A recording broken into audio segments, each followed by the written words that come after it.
기도하겠습니다. 우리 걸음을 인도하시는 하나님, 한 해의 절반이 지나고 새롭게 7월이 시작되었습니다.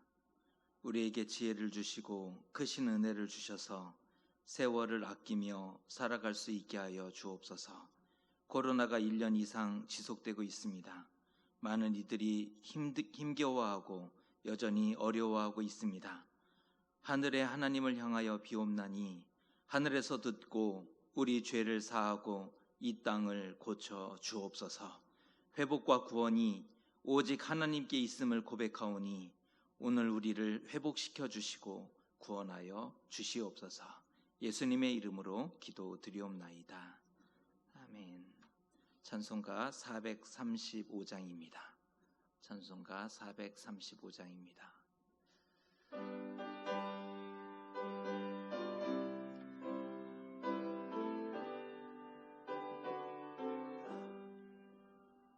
나의 영원하신 개업 생명보다 귀하다. 나의 갈 길 다가도록 나와 동행하소서.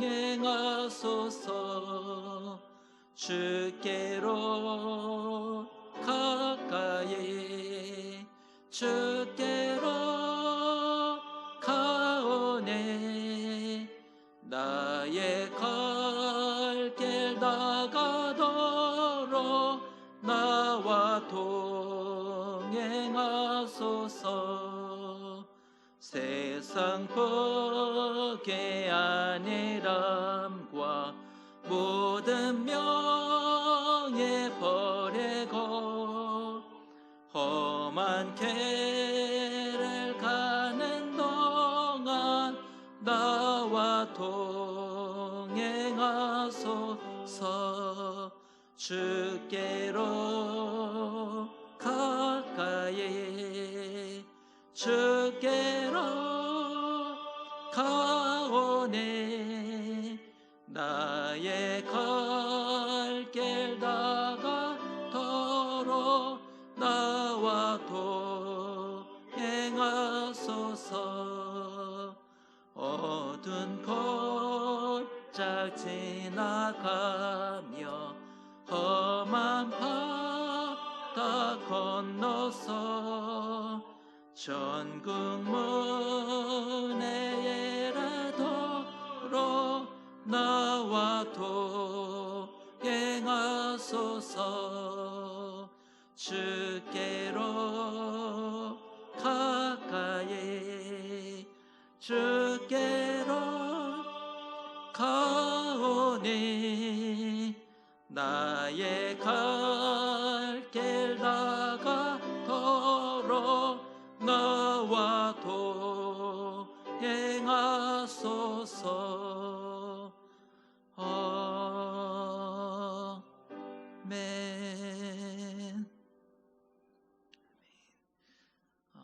프로젝트 램프 점검이 뜨는 바람에 앞에 화면이 안 나오는 것 같아요. 죄송하지만 오늘은 찬송가와 성경을 참조해 주시면 좋을 것 같습니다. 함께 나눌 하나님의 말씀은 구약 성경 예레미야 2장입니다. 예레미야 2장 1절에서 8절입니다. 구약 성경 예레미야 2장 1절에서 8절까지의 말씀입니다.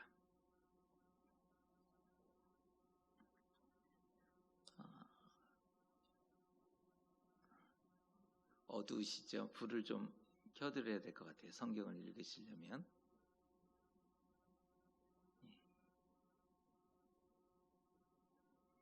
램프를 오늘 중으로 점검해서 좀 해결해야 될 것 같습니다. 예레미야 2장 1절에서 8절까지의 말씀을 한 절씩 교독하겠습니다. 여호와의 말씀이 내게 임하니라. 이르시되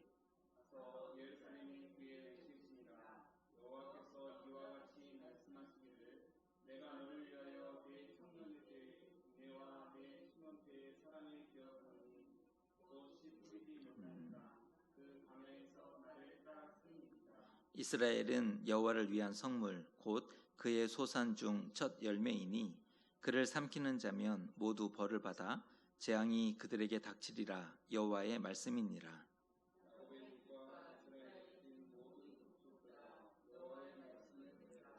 나 여호와가 이와 같이 말하노라. 너희 조상들이 내게서 무슨 불의함을 보았기에 나를 멀리하고 가서 헛된 것을 따라 헛되이 행하였느냐.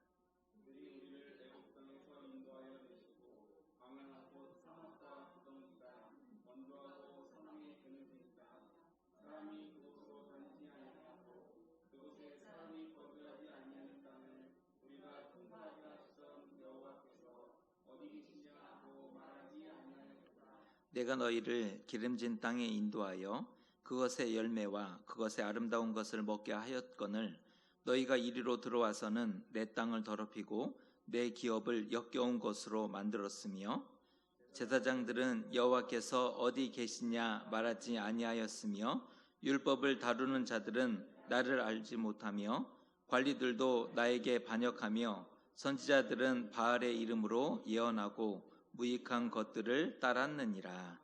아멘.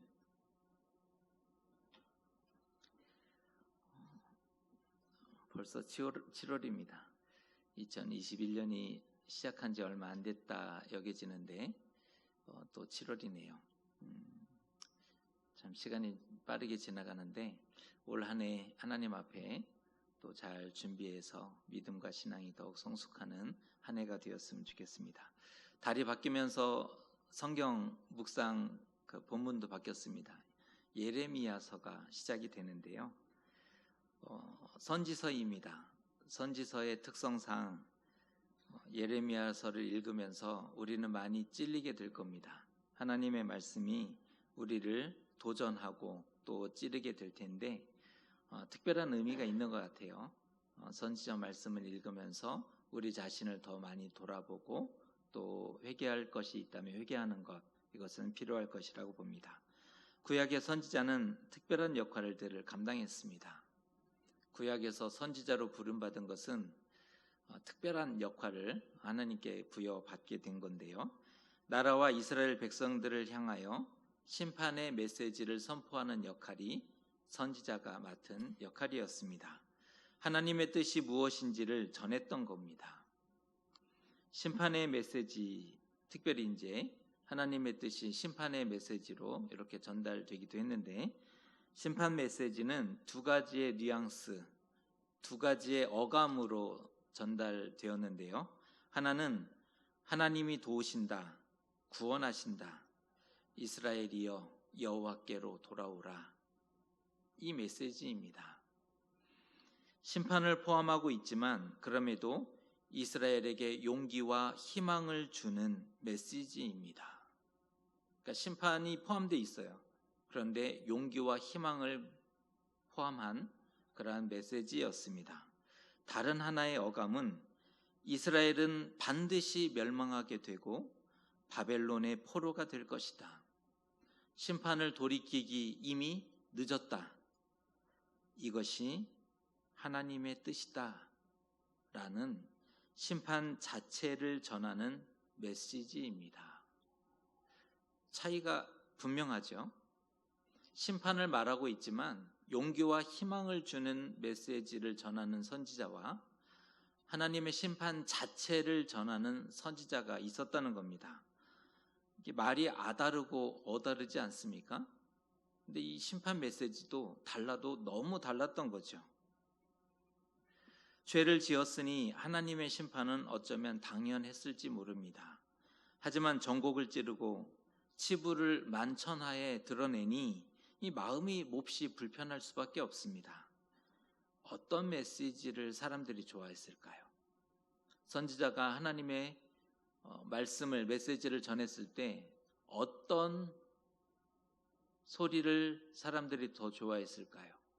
용기와 희망을 주는 메시지를 사람들이 좋아했다는 겁니다. 그런데 이거 아세요? 용기와 희망을 주었던 선지자는 이사야이고 심판 자체를 전했던 선지자는 예레미야입니다. 누구를 더 좋아했을까요? 사람들은 이사야를 존중하고 좋아했습니다. 반면 예레미야는 그토록 미워하고 싫어했음을 볼 수가 있습니다. 심판으로 인해 이스라엘은 멸망해 버릴 것이다. 성전은 다 무너지게 될 것이다. 바벨론에 항복하고 포로가 되는 것, 그것이 너희가 살 길이다 라고 예레미야가 전했던 겁니다. 항복해라. 바벨론의 포로가 되라. 그것이 너희가 살 수 있는 유일한 길이다 라는 메시지를 전했다는 겁니다. 그러니 누가 좋아했겠습니까? 망하라고 비는 것도 아니고 미움받고 매맞고 옥에 갇히고 착고에 차이고 감금당하고 구덩이에 던져지고, 이게 예레미야가 당한 일입니다. 선지자였지만 악독한 죄인을 취급받듯 그렇게 고생을 하게 됩니다. 눈물의 선지자라고 별칭이 주어져 있지 않습니까? 굉장히 괴로웠던 겁니다. 그 스스로가 하나님과 백성들 사이에 끼어버린 거죠. 하나님은 가라 그러고 백성들은 듣지 않고 싫어하고, 선지자로서 나는 어떻게 해야 할 것인가? 그의 눈물은 정말 마를 날이 없었던 겁니다. 온갖 핍박은 기본이었죠. 매국노라는 손가락질은 당연했습니다. 이스라엘의 선지자라면 백성들을 응원하고 백성들의 믿음을 도와야 정상 아닙니까? 그런데 예레미야의 음성에는 너희는 끝났다. 나라는 반드시 멸망할 것이고 포로가 되는 것은 당연하다라는 음성이 쏟아졌기 때문입니다. 살리려고 예언하는 건지 죽이려고 예언하는 건지 사람들이 헷갈렸던 겁니다. 예언을 하려는 것은 무언가 살리고자 하는 목적이 있지 않습니까? 근데 예레미야의 소리를 들어보면, 그 목소리를 듣게 되면 이게 대체 살리려는 건지 죽이려는 건지 분간을 할 수 없었던 것이지요. 누가 참 선지자일까요? 누가 참 선지자일까요? 당시 이사야 선지자가 참 선지자고 예레미야 선지자는 거짓 선지자로 인정받던 때였습니다. 그러나 예레미야는 심판의 메시지를 전하라고 보냄받은 하나님의 선지자였다는 겁니다. 2절의 말씀을 보시면 이렇게 시작합니다. 가서 예루살렘의 귀에 외칠지어다. 여호와께서 이와 같이 말씀하시기를. 자, 부분인데요. 가서 예루살렘의 귀에 외칠지니라. 여호와께서 이와 같이 말씀하셨다. 나는 아이라 말할 줄 알지 못합니다 라고 말하지 말고 그 앞에 소명의 장에 이런 얘기를 합니다. 예레미야가 나는 아이라 말할 줄 알지 못합니다 라고 얘기했는데 하나님은 그 말을 받습니다. 나는 아이라 말할 줄 알지 못합니다 라고 말하지 말고 가서 이스라엘의 귀에 여호와의 말씀을 그대로 외치라. 이것은 하나님의 뜻이었습니다. 발걸음이 결코 가벼울 리 없죠.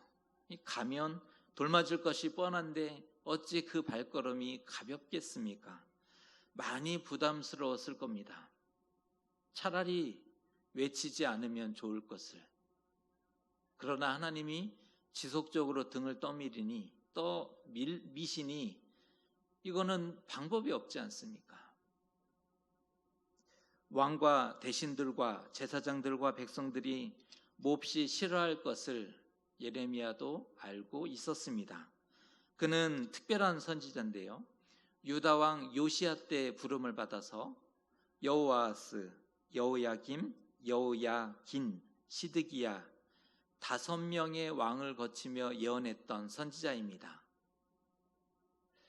5명의 유다 왕을 거치며 예언했다. 이 대단한 거거든요. 그 연수로만 봐도 40년 가까이 됩니다. 특별히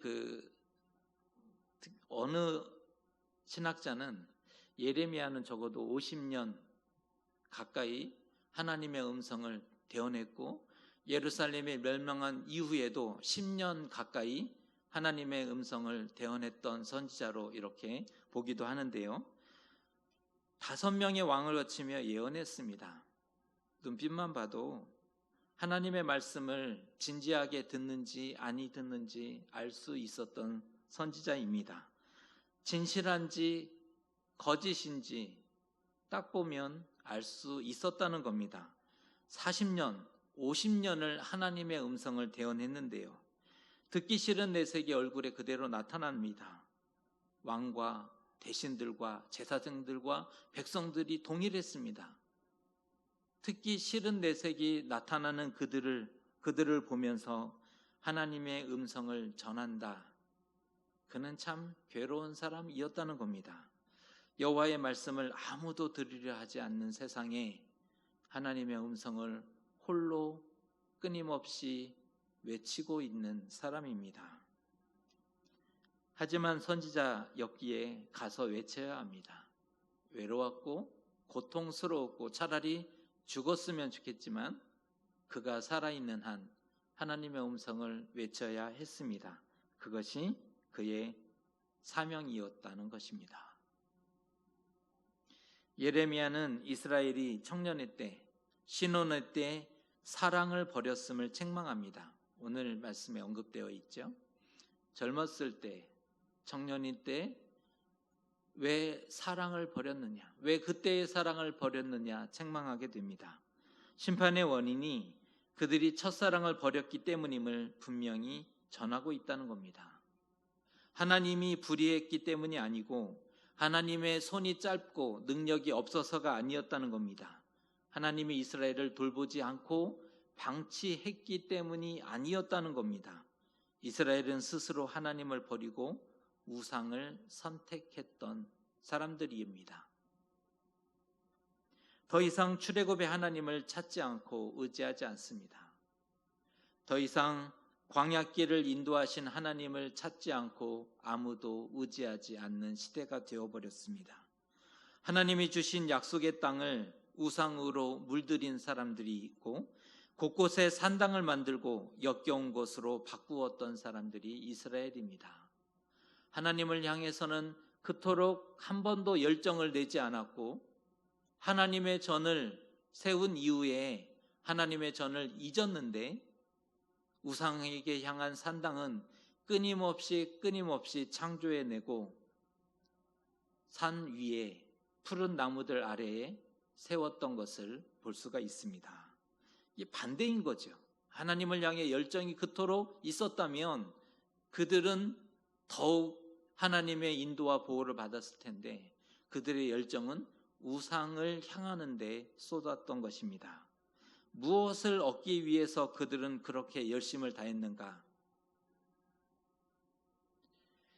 그들이 좌우를 둘러보니 이방 나라들이 너무나 좋았다는 겁니다. 조금만 노력하면 화려하고 강대한 나라를 얼마든지 이룰 수 있었다는 것을 깨닫게 된 겁니다. 그전에는 몰랐는데 눈을 들어봤더니 세상은 넓고 할 일은 많더라.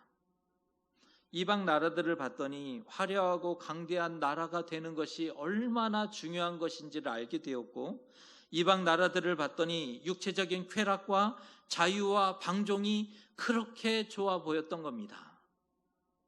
저들은 하고 싶은 것을 자기 마음대로 다 알고 살았던 사람들입니다.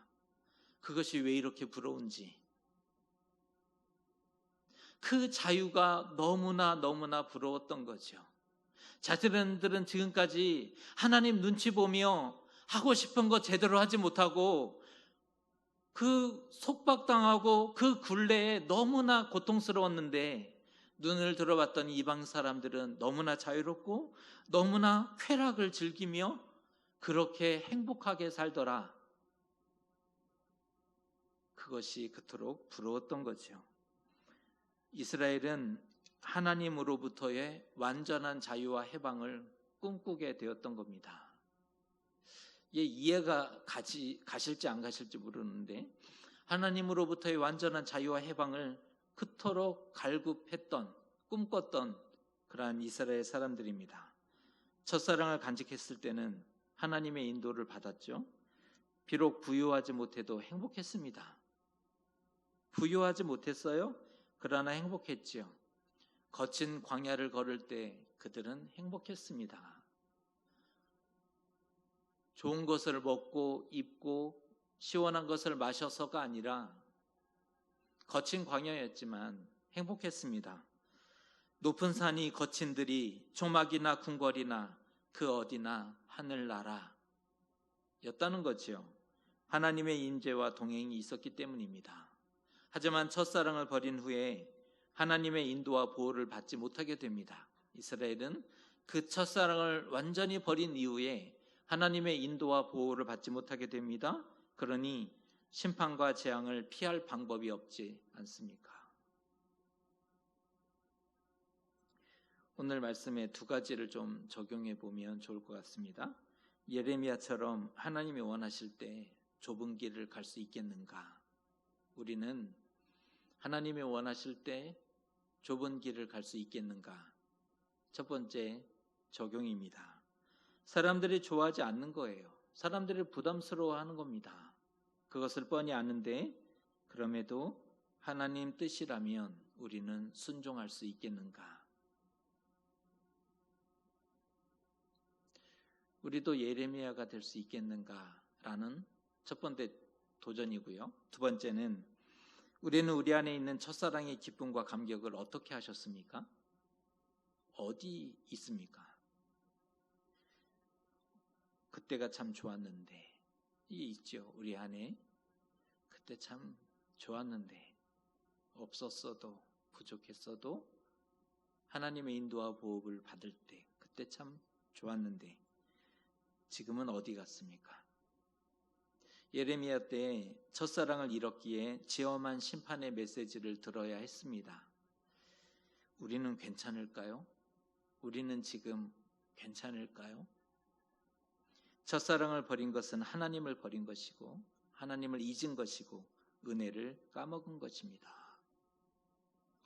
첫사랑을 버린 사람은 사람의 길을 가게 될 것입니다. 하나님이 보내시는 길을 가는 것이 아니라 첫사랑을 버린 사람은 사람의 길을 열정적으로 갈 수밖에 없을 것입니다. 부탁드리기는 오늘 아침에 기도하실 때 우리의 첫사랑을 기억하며 하나님께 기도할 수 있었으면 좋겠습니다. 우리 안에 있는 그 첫사랑이 조금 회복되는 이 아침이 되시기를 주님의 이름으로 축복합니다. 기도하겠습니다. 하나님, 우리도 예레미야처럼 사람들이 좋아하지 않고 부담스러워할 때에도 하나님의 뜻에 순종하며 나아갈 수 있겠습니까? 우리에게 용기와 희망을 주시고 우리에게 말씀을 주시고 우리에게 은혜를 주셔서 우리도 좁은 문으로 좁은 길로 걸어갈 수 있는 믿음의 사람들 될 수 있도록 붙잡아 주시옵소서. 특별히 우리에게 허락해 주셨던 하나님이 주신 첫사랑의 감격과 감동과 은혜가 지금도 하나님 앞에 유지될 수 있도록 하여 주시고 이뤄졌다면 회복될 수 있도록 도와주시고 하나님 앞에 이 아침에 다시금 기도할 때에 우리 안에 있었던 그 첫사랑이 회복되어지고 하나님의 사랑과 은혜가 깨달아지는 복된 이 날이 될 수 있도록 붙잡아 주시옵소서. 예수님의 이름으로 기도드리옵나이다. 아멘. 찬송가 438장의 찬송입니다. 438장입니다.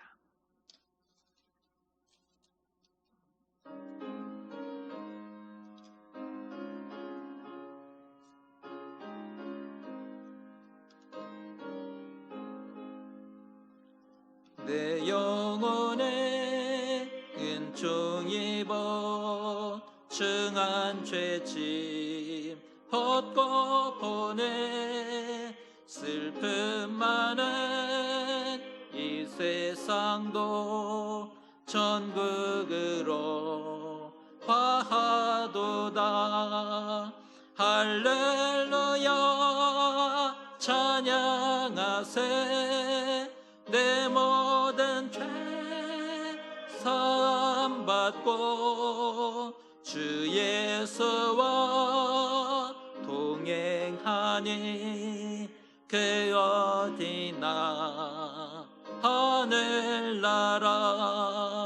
주의 얼굴 뵙기 전에 멀리 뵀던 하늘나라 내 맘속에 이루어지니 날로 날로 가깝도다.